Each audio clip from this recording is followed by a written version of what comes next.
Não fomos chamados para parecer frutíferos, mas para sermos. Não por força, mas nele, porque ele é a videira e nós os ramos. Que essa jornada acenda em nós o desejo de dar fruto fiel e permanente. Oi, gente, tudo bem? Mais um devocional no nosso projeto Frutificar. Eu creio que está sendo uma bênção, já está edificando o coração de vocês. E hoje nós temos mais um devocional. Eu estou aqui com a minha colinha, não julguem. Vamos ver o que o Senhor vai ministrar no nosso coração juntos. Hoje nosso texto se encontra em Lucas, no capítulo 5. O nosso tema é a grande pesca maravilhosa. Vamos lá. Certo dia, Jesus estava perto do lago de Genezaré e uma multidão o comprimia de todos os lados para ouvir a palavra de Deus. Então, ele viu à beira do lago 2 barcos, deixados ali por pescadores, que estavam lavando as suas redes. Entrando em um dos barcos, o que pertencia a Simão, pediu-lhe que o afastasse um pouco da praia. Então, sentou-se e do barco ensinava o povo. Tendo acabado de falar, disse a Simão: "Vá para onde as águas são mais fundas e lancem as redes para a pesca." Simão respondeu: "Mestre, trabalhamos muito a noite inteira e não pegamos nada. Mas, porque és tu quem está dizendo isso, eu vou lançar as redes." Quando fizeram, pegaram tal quantidade de peixes que as redes começaram a se romper. Então fizeram sinais aos seus companheiros no outro barco para que viessem ajudá-los. Eles vieram, encheram ambos os barcos a ponto de começar a afundar. Quando Simão Pedro viu isso, ajoelhou-se aos pés de Jesus e disse: "Afasta-se de mim, Senhor, porque sou um homem pecador."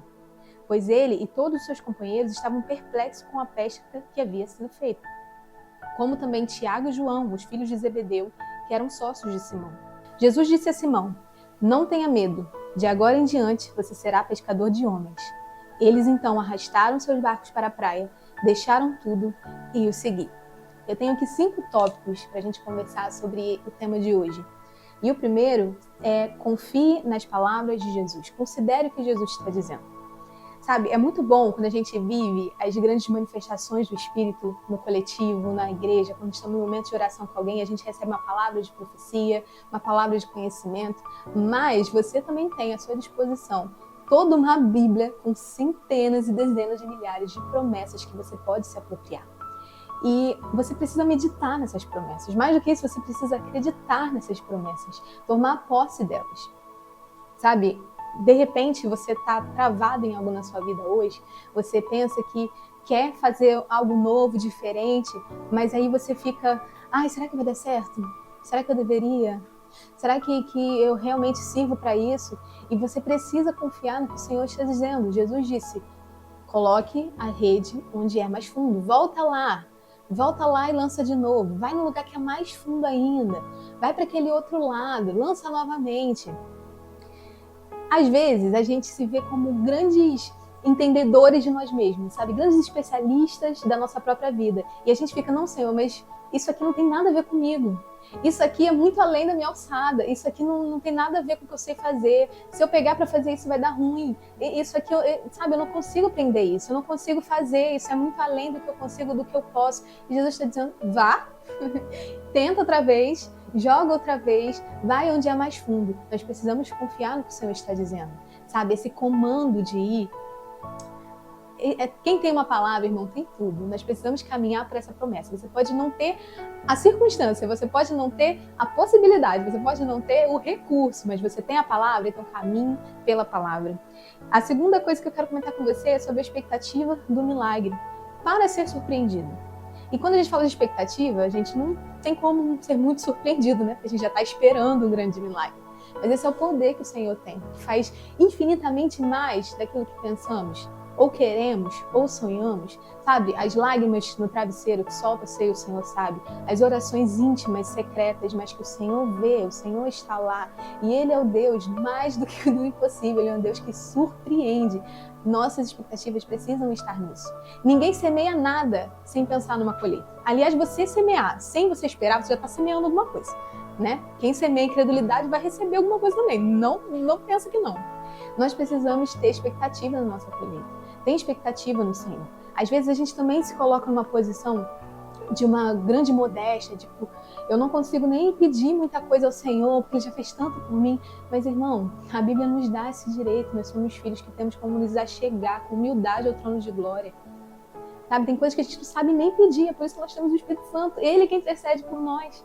Ai da gente se a gente soubesse pedir as coisas que a gente precisa, mas a gente nem precisa falar, antes que a gente falasse, Ele já sabe. Então, tenha expectativa no que o Senhor está falando. O Senhor já liberou a palavra, então caminhe debaixo dessa palavra. Crie expectativa no que o Senhor está fazendo, porque Ele vai fazer. Considere o coletivo. Esse é o item 3. É muito legal quando... Pensa bem, Simão está lá. Começou a mexer o barco de peixe entrando, e peixe pulando dentro da rede. Observa, pensa aí comigo. E era tanto que ele começa a fazer sinal para os barcos que estão em volta, os outros pescadores, para vir, porque era muito peixe entrando no barco dele. E aí vem aquela almarada toda, com aqueles barcos todos, colocando peixe para dentro, e não para de entrar peixe, não para de entrar peixe, porque aquilo que o Senhor faz transborda. Considere que o que o Senhor vai fazer na sua vida, o milagre que Ele vai fazer, precisa ser um testemunho que agregue outras pessoas. Sabe, nós somos esse reflexo do que o Senhor fez em nós. E nada para na gente, sempre é pelo próximo, sempre é sobre um corpo, sempre é sobre uma noiva que aguarda pelo Senhor. Então, o que Ele faz na nossa vida precisa transbordar. Lembra da mulher da botija de azeite? Era azeite que não acabava mais, transbordou. É isso que nós precisamos considerar. O milagre que o Senhor vai prover na minha vida. Como que Ele afeta outras pessoas. Como que isso agrega quem está comigo, quem caminha comigo, ou pessoas que ainda não caminham comigo. Quem serão aqueles que caminharão através do que o Senhor está fazendo? É isso que nós precisamos considerar. Quarto tópico, tenha um coração quebrantado. O que Pedro viveu naquele grande milagre, mexeu, modificou com toda a estrutura dele. E a primeira coisa que ele consegue fazer é se jogar aos pés de Jesus e falar: mestre, eu sou pecador. Pedro ainda não conhecia Jesus ativamente. Ele chama ele de mestre porque Jesus estava ensinando. Mas aquela experiência traz para ele uma visão de Jesus, uma revelação de Jesus, em que ele sabe que tem alguma coisa diferente. E ele olha para si mesmo e fala: cara, eu sou pecador. Isso aqui não bate com o que eu estou vivendo. Eu não sei quem é esse homem, mas ele é santo e eu não sou. Então ele se joga aos pés de Jesus. Ele fala: Senhor, afasta de mim que eu sou pecador. O Senhor não pode ser visto comigo. Mas Jesus diz: não temas, porque agora eu vou te fazer pescador de homens. E aqui Jesus dá um destino para Pedro. Esse é o nosso quinto tópico. Atender ao chamado de Jesus, ser pescador de homens.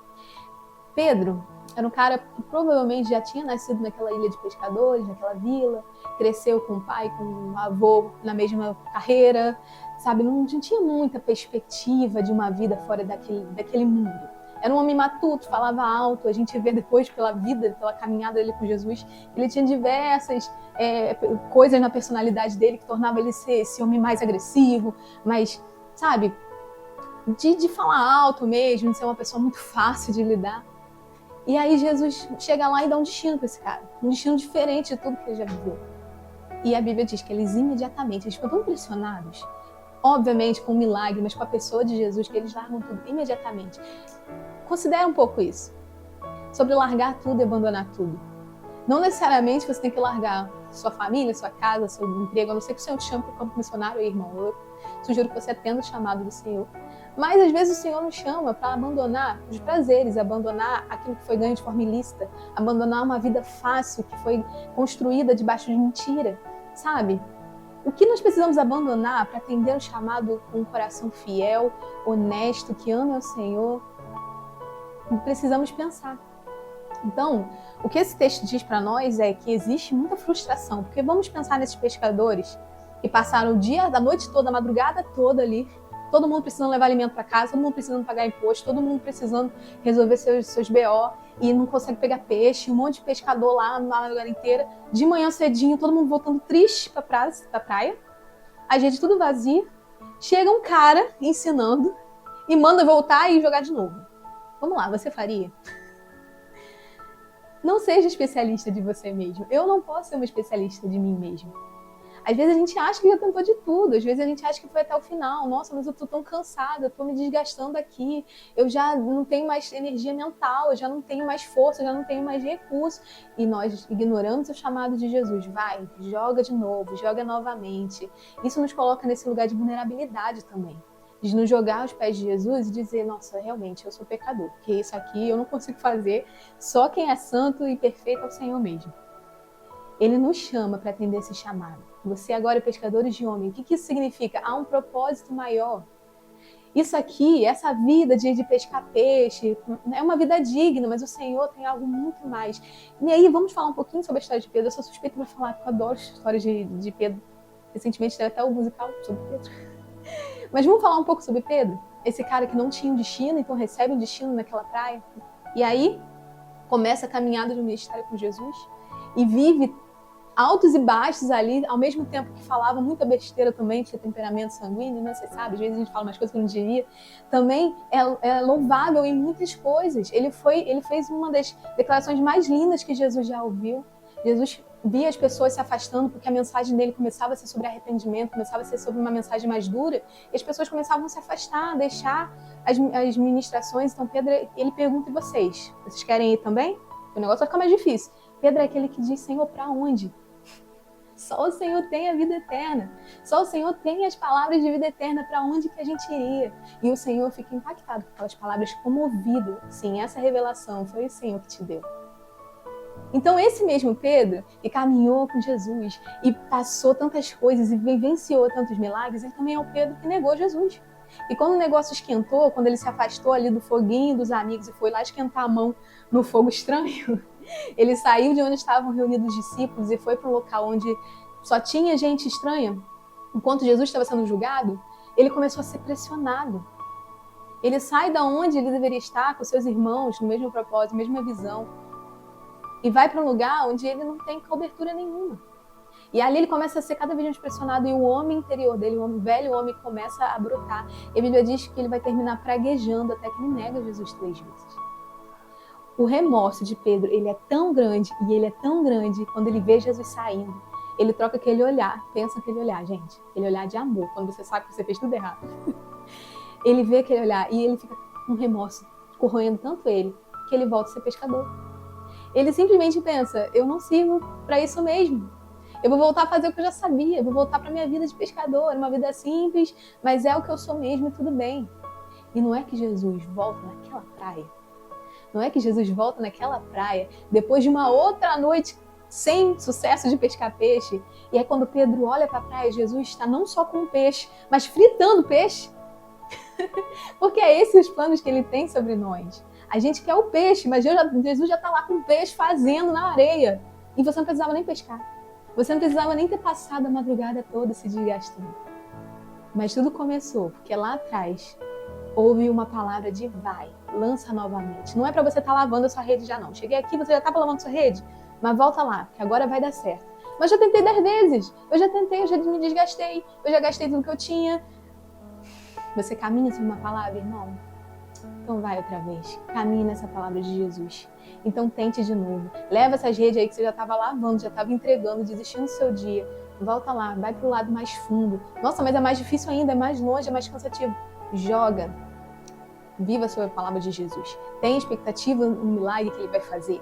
Considere como isso vai abençoar as pessoas à sua volta, como isso afeta o coletivo. Tenha um coração quebrantado, se arrependa. Olhe para si mesmo, identifique aquilo que você precisa do Senhor, que você precisa e que você carece do Senhor. E por fim, atenda o chamado de Jesus, sendo um pescador de homens, abandonando aquilo que não faz parte do que o Senhor projetou para você. E deixa Ele modificar a sua vida, te levar a viver propósitos do coração dele. Esse é o nosso desafio como igreja, né? Eu e você, a honrarmos a vontade do Senhor. Mas que hoje a gente coloque o nosso coração nesse lugar de completa humildade e alta consciência de que o governo da nossa vida está nas mãos dele. Então se ele diz, vai, tenta de novo, eu tô falando para você ir. Cara, essa palavra é para nós. Não vamos desistir. Vamos nos esforçar. Vamos mais uma vez, vamos crer no que ele vai fazer, que no tempo certo nós colheremos. Nos vemos na próxima. Até mais.